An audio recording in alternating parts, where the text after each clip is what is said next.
Welcome to the Deep Dive. Today, we're plunging into a topic that truly impacts all of us. How to live well for longer. We're talking about extending your health span. That's right. It's not just about adding years to your life, but crucially, adding life to your years. Okay, so health span. What exactly does that mean? Well, health span is that vital period where you're free from chronic diseases and debilitating conditions. It's about maintaining vitality, independence, and, a high quality of life as you age. Got it. And to guide our exploration today, we've taken a deep dive into the groundbreaking work of legendary scientist Eric Topol. Ah, yes, Topol. Specifically, his best-selling new book, Super Agers, and also his popular Substack newsletter, Ground Truths. He's compiled an incredible amount of research on what genuinely moves the needle for healthy aging. He really has. Our mission today, then, is to pull out the most important and, frankly, surprising takeaways from his extensive work. We'll cover key pillars of health span, diet, exercise, sleep. And some cutting-edge science, too, right? Exactly. Some emerging insights. So, let's explore these foundational areas. All right, to begin our deep dive, let's start with something as fundamental as what we eat. Eric Topol highlights a pretty stark fact. Poor diet is linked to 22% of all deaths globally. I mean, that's a higher percentage than tobacco, cancer, or hypertension. It's staggering. Yeah. Yet with, 60,000 diet books on Amazon alone, figuring out what a healthy diet actually is can feel incredibly overwhelming. It really can. And what's particularly striking in Topol's work is his intense focus on ultra-processed foods, or UPFs. He doesn't mince words about them. How does he describe them? He calls them alien, industrially produced, unnatural substances. They're not even food. Basically, these aren't ingredients you'd typically find in a home kitchen. Okay. And the damage they inflict seems to come from two main angles. First, chemically, they're just loaded with additives and industrial ingredients, things like artificial coloring, high fructose corn syrup, artificial sweeteners, maltodextrin, dextrose, lactose. Usual suspects. Right. Hydrogenated oils, palm oil, emulsifiers like soy lecithin, xanthan gum. The list goes on. And the second angle? That's the physical processing. Right. The manufacturing involves molding, extrusion, pre-frying.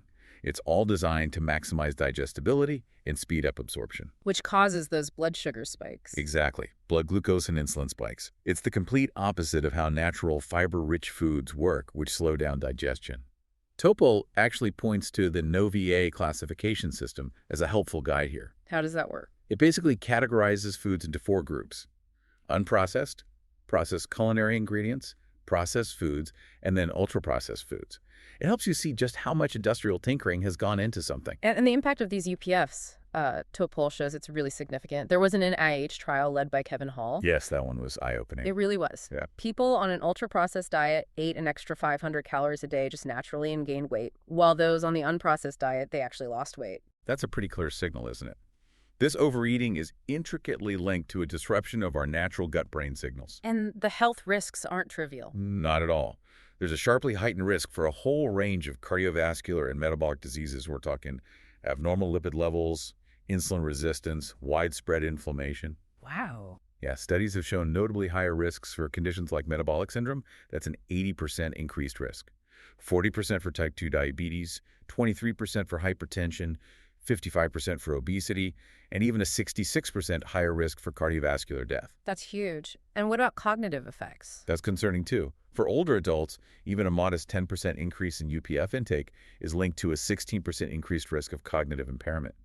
And things like processed red meat, bologna, bacon, hot dogs, regular consumption is associated with a 14% higher dementia risk. Topol also shares that self-experiment by Chris Van Teleken, the British physician scientist. Oh yeah, that was compelling. He spent a month eating 80% UPFs, gained 15 pounds. And the internal changes were dramatic. Huge changes in brain connectivity between habit and reward centers.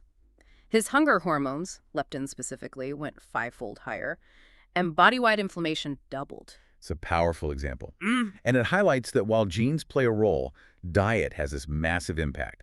Interestingly, his identical twin on the same diet gained more weight, 44 pounds more. Wow, so there's individual variation too. Definitely. It shows that complex interaction between diet and our individual biology.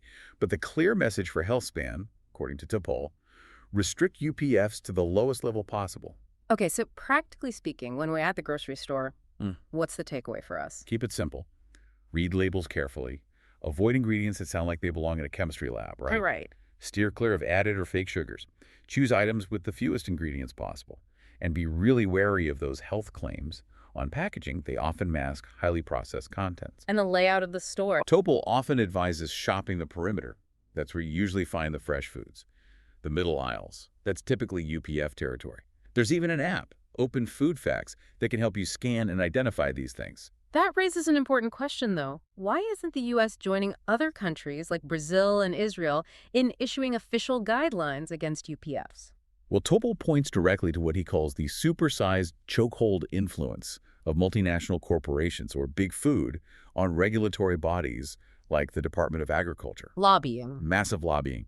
He notes they spend twice as much as the tobacco and alcohol industries combined.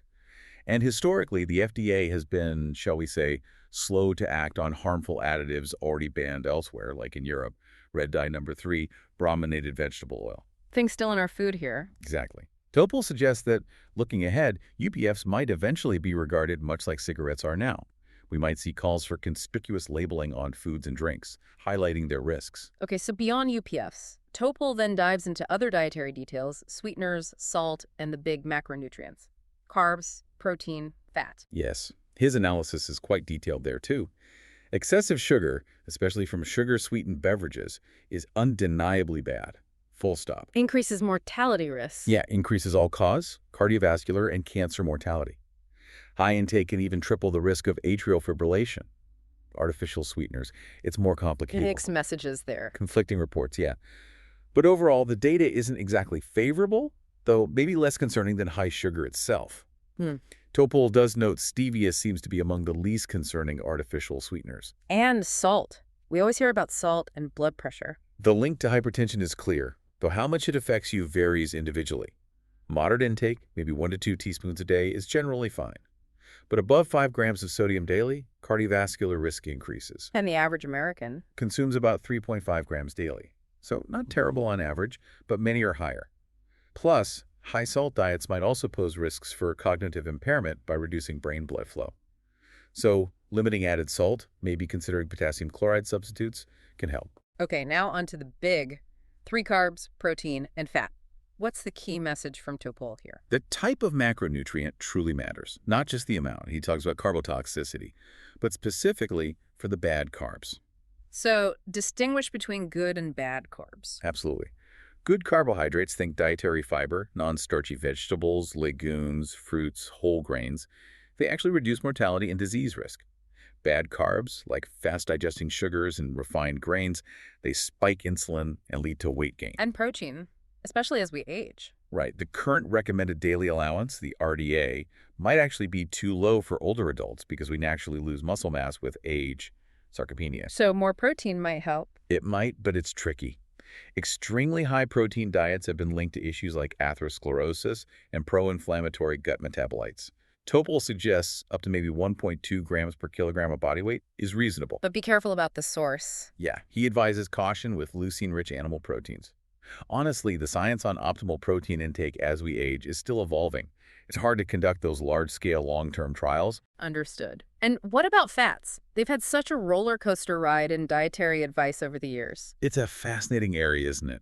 There's actually a dedicated gut-brain reward circuit just for fat intake, and it synergizes with sugar to promote overeating. Making fatty, sugary things irresistible. Pretty much. But surprisingly, dairy, which was demonized for its fat content for so long, is now linked in some studies to reduced cardiovascular disease and type 2 diabetes risk, especially things like unsweetened yogurt and harder cheeses. So the type of fat is key again. Absolutely crucial. Healthy fats, the monounsaturated and polyunsaturated fats from plant sources like olive oil, avocados, nuts, seeds, they're associated with substantial reductions in cardiovascular and type 2 diabetes risk, unlike trans fats, which are clearly harmful. What about diets like keto? Even popular diets like the ketogenic diet, while they can be useful for weight loss short-term, Topol points out they carry risks like potentially higher cholesterol, brain fog for some, and even fatty liver disease. It really hammers home that quality over quantity is the consistent theme, isn't it? It really is. It's about making conscious, informed choices about the quality of what you're putting in your body. And finally, in this section on diet, Topol covers some common beverages and food categories we encounter daily. He does. Coffee, for instance. It gets a pretty enthusiastic thumbs up. Really? Yeah. Linked to reduced mortality, up to 30% in some studies, especially around 4 cups a day, and lower risk of many diseases. Now, these are observational studies, so correlation isn't causation, but no clear harm. right, there's no evidence of harm to heart rhythm, and some studies even suggest a lower risk of arrhythmias. The exact why is still uncertain, but the benefits seem to outweigh any potential risks for most people. Okay, coffee good. Alcohol? Less blurry there. The evidence is much clearer. Moderate to heavy drinking does no good, period. What about the red wine myth? A glass for heart health? Largely refuted, according to Topol. Alcohol is classified as a carcinogen, and the risks increase significantly, even exponentially, beyond very light intake. Think maybe just 2 drinks per week. Okay. And red meat versus plant-based? Processed meats are carcinogenic, linked to high risk. Unprocessed red meats, labeled probably carcinogenic. So limit both. That's the strong suggestion. A shift towards plant-based diets, in contrast, is plainly healthier, linked to reduced risks of type 2 diabetes, all-cause mortality, cancer. A study on identical twins even showed plant-based diets slowed biological aging. But what about those processed plant-based alternatives? Good point. Need to be careful there, too. They can still be high in sodium and saturated fats, falling into that UPF category sometimes. Topol's bottom line is pretty clear. The more red meat, especially processed red meat, the less healthy you're likely to be. He then sort of brings it all together with the idea of a whole package of healthy eating and specifically mentions the Mediterranean diet. Yes, he really emphasizes this whole package approach. It consistently shows benefits like reduced cardiovascular and all-cause mortality. We're talking fruits, vegetables, legumes, whole grains, nuts, seeds, healthy fats like olive oil and avocados, fatty fish. The classic. Exactly. Olive oil itself is tied to about a 20% lower all-cause mortality and reduced dementia risk. These whole foods are rich in fiber, which directly counteracts the harms of those UPFs we discussed. And the Mediterranean diet has good evidence. Robust support. Multiple randomized trials show significant reductions in deaths from nearly every major cause: cardiovascular diseases, cancer, neurodegenerative diseases. While newer variations like green MED diets show promise, the traditional Mediterranean diet remains the most validated for positive outcomes. That's a lot to practical guidance on food. So for many of us, the next question is, what about supplements? Should we be taking handfuls of pills? Supplements. Topol takes a pretty firm stance here. He basically states there's little to no hard evidence for the benefit of most vitamins or supplements. Really? Even common ones? Yeah, especially if you're already eating a healthy diet. Even the really popular ones like vitamin D and omega-3s haven't shown clear benefits in large-scale trials. Any exceptions? A modest possible exception might be multivitamins for cognitive aging in older adults, but even that is still debated. There are some newer longevity vitamins, like taurine and choline, showing intriguing promise in early studies. Like in animals? Exactly, particularly taurine for promoting health span in animal models. But they lack that crucial human randomized trial verification. So, his practical advice: take them with a grain of salt. Don't rely on them instead of a healthy lifestyle. Okay, let's shift gears. Moving from what we put into our bodies to how we move them. Eric Topol calls regular exercise the single most effective medical intervention that we know. It's a powerful statement, isn't it? He says if you could design a drug that did everything exercise does, it would be a miracle breakthrough. And he's right. The impact is profound and truly body-wide. Exercise leads to favorable adaptations in nearly all organ systems: cardiovascular, brain, pancreas, muscles, gut, liver, fat, tissue, immune system. It's incredible. How does it work? It protects against atherosclerosis, improves heart function, reduces inflammation, enhances mitochondrial function. A randomized trial even showed inflammation biomarkers were suppressed more by exercise than by a GLP-1 drug. Wow. That leads us to something fascinating Topol discussed with Yuan Ashley from Stanford, MotiPAC. Ah, yes, the Molecular Transducers of Physical Activity Consortium. It's this massive NIH project, the world's largest study of exercise, right? Looking at thousands of molecules in rats and humans. Exactly. 800 rats, 2,400 people, looking at 17,000 molecules. And what's compelling are the initial findings from the rat studies.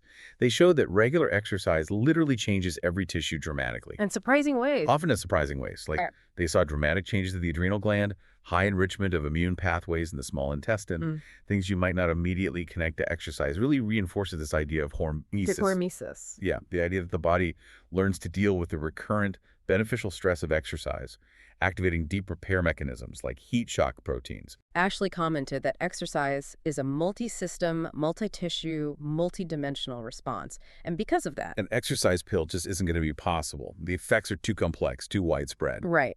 And the data also showed differences between sexes. Significant sex-specific findings, particularly in fat tissue biology. It really underscores how vital it is to study both sexes independently. We can respond almost like two different species sometimes. And the human part of Motupac. Well, we can't biopsy every organ in humans, obviously, but it includes skeletal muscle and fat biopsies, plus blood samples to look at things like DNA methylation, immune changes, connecting directly to longevity research. And the best part, all this Motupac data will be open science, fueling research for years. Ashley shared a great statistic. 1 minute of exercise bought you 5 minutes of extra life. And potentially more if it's high intensity, maybe 7 or 8 minutes. That came from that huge UK biobank study. Topol adds that just brisk walking 450 minutes a week was associated with living 4.5 years longer. And it's not just about physical health, is it? Not at all. Exercise is incredibly potent for mental well-being. Studies show things like dancing, walking, jogging can be more effective for depression than many common drugs. Plus, it's strongly linked to improved outcomes for various cancers, partly by boosting the immune system. So for someone listening, trying to figure it out, what does enough exercise actually look like? How do you start? Topol's advice, and Ashley echoes this, is primarily about building a habit. Consistency is key. Aim for 5 or 6 days a week, maybe at a consistent time. Does it have to be super intense? Not necessarily. It doesn't have to be grueling. Simply accumulating steps, moving regularly, that's really important. Ashley suggests a combination of aerobic and strength training, maybe a 2.1 ratio favoring aerobic, but both are crucial. And don't forget flexibility. Often overlooked. Totally. Especially important for older adults or anyone who sits a lot. Okay, but is more always better? Or do you hit a point of diminishing returns? That's a good question. Some studies suggest maybe no plateau for mortality reduction, meaning more is always slightly better. Others indicate benefits might level off around, say, 300, 600 minutes a week of moderate exercise or 150, 300 minutes of vigorous exercise. But no harm from doing too much. Importantly, the evidence strongly points against any loss of health benefits from too much physical activity for most people. The only real exception might be ultra-endurance athletes, who could face a slightly higher risk of atrial fibrillation.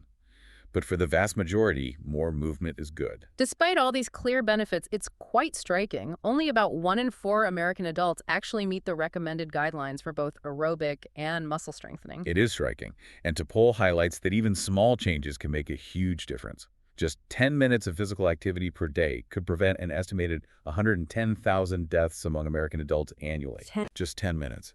He also talks about steps. While 10,000 steps isn't some magic, scientifically validated number, the benefits start way lower. Like 2,700 steps for older women showed benefits. Significant reductions in mortality and cardiovascular events are seen up to around 8,800 steps per day. And walking faster gives more protection against type 2 diabetes. Now, Topol, as a cardiologist, made a point about his own past thinking. Yes, he mentioned his past mistake of only stressing aerobic exercise. Now he strongly emphasizes strength, resistance, and balance training too. Why is that so important? Because muscle mass and strength decline significantly after age 50, that sarcopenia we mentioned. Resistance training, even just 60 minutes a week, is associated with a 25% reduction in all-cause mortality. Wow. Plus benefits for cardiovascular health, cancer mortality, sleep quality, bone density, mental well-being. It covers so much. Topol encourages checking things like grip strength. It's a key prognostic metric. And practicing balance, like simple one-leg stands. And avoiding sitting too much. Crucial. He stresses avoiding prolonged sitting, as it's independently linked to increased all-cause and cardiovascular mortality, even if you exercise regularly. You can't fully exercise away the harms of being sedentary all day. The synergy between exercise and diet seems important too. Topol mentions a study on pre-diabetes. Right, combining calorie restriction with multimodal exercise, meaning different types of exercise, showed much greater improvements in insulin sensitivity than diet alone. They work better together. Definitely. And for anyone thinking, oh, I'm too old, it's too late to start. Topol shares that inspiring story of Richard Morgan, 93 years old. Took up rowing in his 70s. Now he's winning world championships, has the fitness level of someone decades younger. Amazing. It truly suggests there's effectively no age limit to countering or maybe even reversing some age effects through exercise. It's never too late. Okay, so we've covered diet and exercise. Next up, sleep. Topol dives deep into that magical sense of restoration we get from good sleep and why it's so vital for health span. Absolutely. And the really big discovery here in the last decade or so is the brain's glymphatic system. The brain's what now? Glymphatic system. Think of it like a dedicated plumbing network in the brain. Its job is to clear out metabolic waste products, similar to how the lymphatic system works in the rest of the body. So it cleans the brain while we sleep. Exactly. This brainwashing, as some call it, primarily happens during non-REM sleep, especially that deep, slow-wave sleep. Macon Niedergard, the pioneer in this field, described it like turning on the dishwasher before you go to bed and waking up with a clean brain. That's a perfect analogy. And this waste clearance is absolutely critical for brain health. Just one night of sleep deprivation can lead to a measurable increase in beta amyloid. The protein linked to Alzheimer's. The very one. And chronic poor sleep is prospectively tied to the risk and progression of Alzheimer's disease. We're now getting confirmation from human studies about this glymphatic network. This raises a really concerning point, then, about something many people use, sleep aids. What does Topol say about those? Yeah, this is worrying. He highlights a new study showing that Ambien, Zolpidem, a very common sleep medication, it actually suppresses norepinephrine levels. And norepinephrine is important for? It's key for driving that glymphatic flow, the brain cleaning.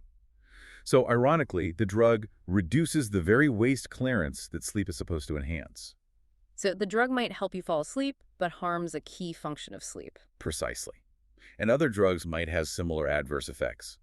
Topol stresses that basically no commonly used sleep medications or supplements have been proven to improve waste clearance or deep sleep without significant side effects.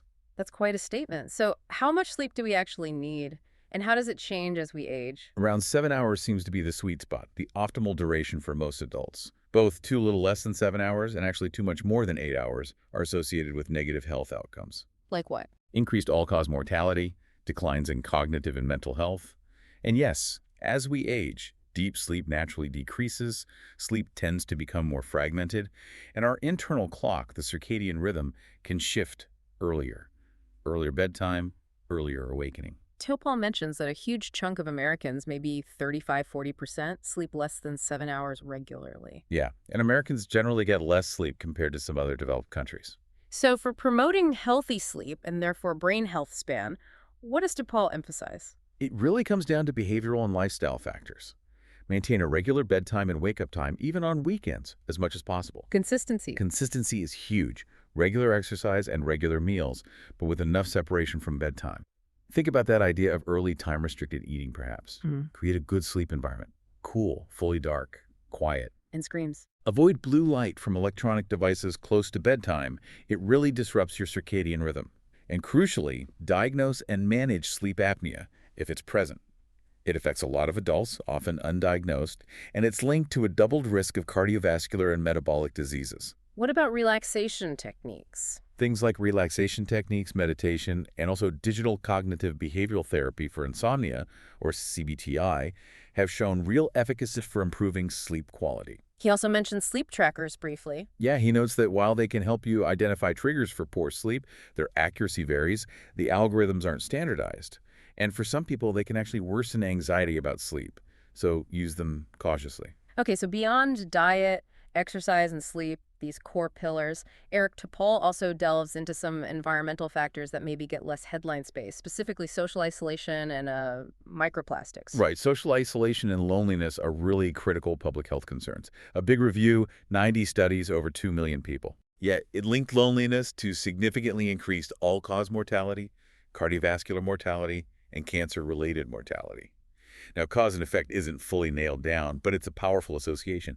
And interestingly, people with obesity seem more prone to it. It makes you wonder, could technology like generative AI eventually help mitigate loneliness? It's an intriguing question for the future, definitely. But then there's microplastics, something Topol discusses in his Ground Truths newsletter that sounds, well, truly alarming. It is deeply concerning. We know they're everywhere, but the latest research is hitting hard. A landmark study last March found microplastics and nanoplastics, MNPs, in the arterial plaque of nearly 60% of patients undergoing artery surgery. Inside the plaque itself. Inside the plaque. and their presence was linked to a massive 4.5-fold increase in subsequent all-cause mortality, heart attack, and stroke over the next few years. 4.5 times. And it gets worse. Unfortunately, yes. A new Nature Medicine study Topol reviewed shows that these MNPs accumulate in the brain at concentrations 7 to 30 times greater than in the liver or kidneys. In the brain. In the brain.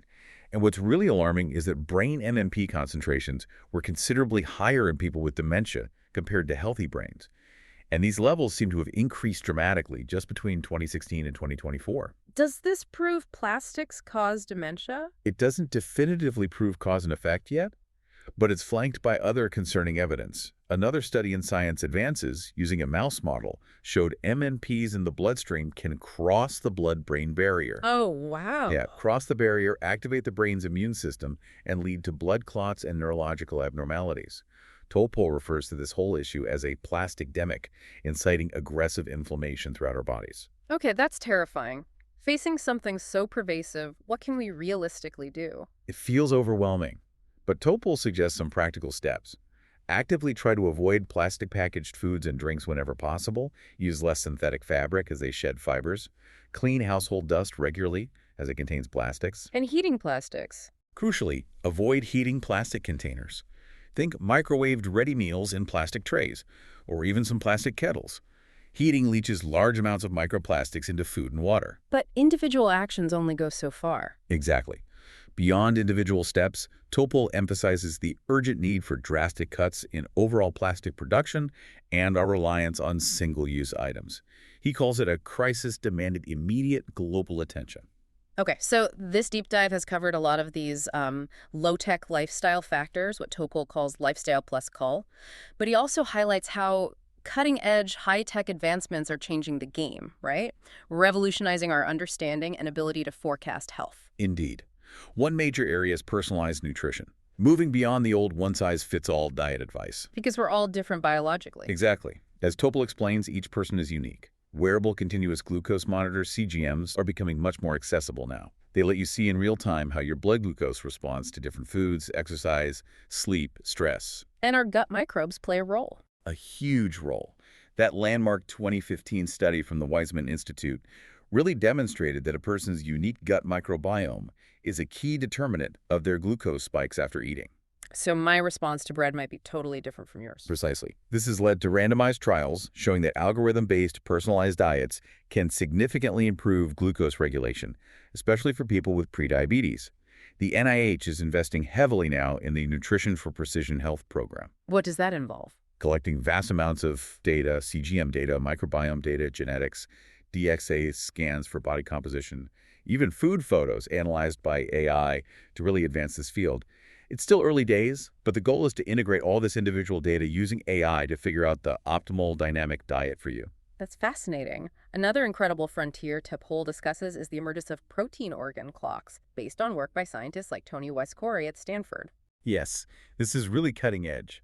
It involves measuring thousands of proteins in just a tiny blood sample, and then using AI to identify specific patterns, clusters of proteins, that reflect the biological age of individual organs. Oh, so not just your overall biological age, but the age of your heart, your brain, your liver. Exactly. And these organ age gaps, where, say, your heart is physiologically much older than your chronological age, are linked to increased risk of specific diseases down the line.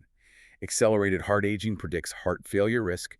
Accelerated brain aging predicts Alzheimer's risk. So we could one day track the aging of each of our organs individually. That's quite a concept. It really is. And these organ clocks seem to be sensitive to interventions too. Studies show smoking accelerates aging across multiple organs, while moderate to vigorous exercise is associated with slower aging. This approach could be huge for identifying high-risk individuals really early for targeted prevention. And speaking of early detection, perhaps one of the most exciting breakthroughs Topol discusses is that new blood test for Alzheimer's disease, pTau-217. This is a potential game changer. It's a highly accurate biomarker found in plasma, just a blood draw that tracks the underlying brain neuropathology of Alzheimer's. No need for an invasive spinal tap or expensive PT scans anymore for initial screening. And it detects risk early. Incredibly early. It can predict Alzheimer's disease risk more than 20 years before symptoms even begin. It's the earliest biomarker detection of risk we've ever had for Alzheimer's. 20 years. And here's the truly transformative part, according to Topol. p-tau217 levels are dynamic. Yes, they aren't fixed. They actually respond to interventions, including lifestyle changes like exercise.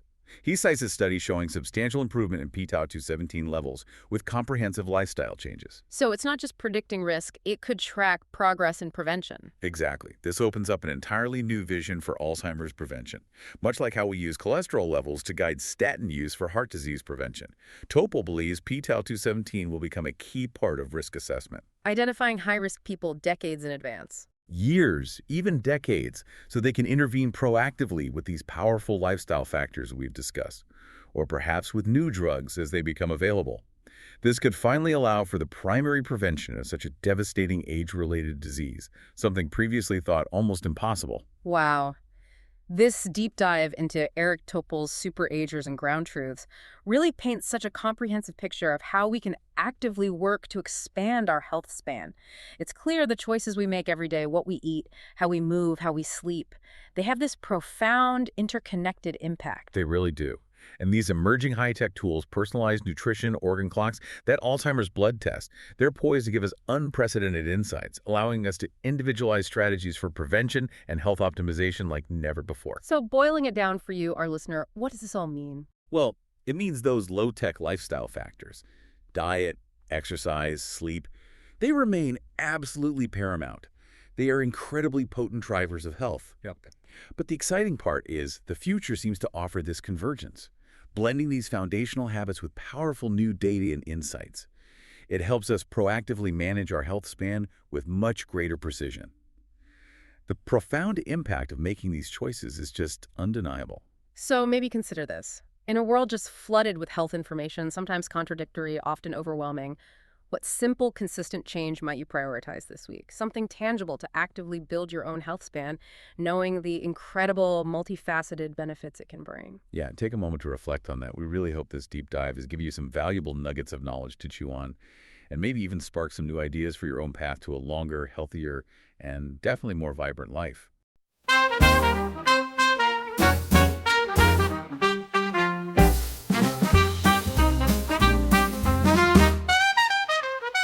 一个小小的魔法布鲁在我手中，黄金处理瞬间陈年所有梦，倒入心就转演变老成，浓郁香气难以言说。40秒內香氣改變不等，幸福滋味讓你滲透着，每一口都是歲月沉澱，打開微笑就此停留。魔法咕嚕神奇又奇妙，廚娘美酒瞬間變老，啤酒佳釀無所不能，永久效果不會跑掉。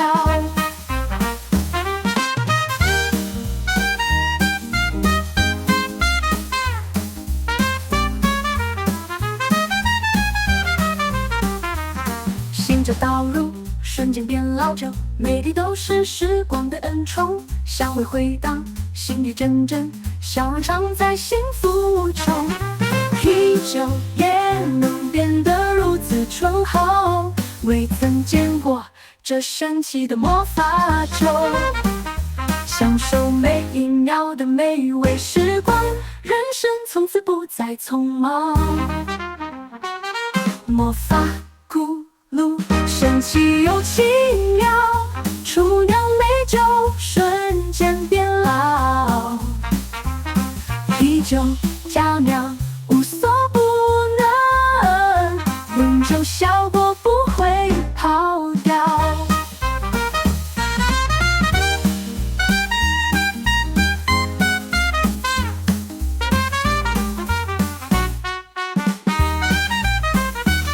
魔法咕嚕神奇又奇妙，廚娘美酒瞬間變老，啤酒佳釀無所不能，永久效果不會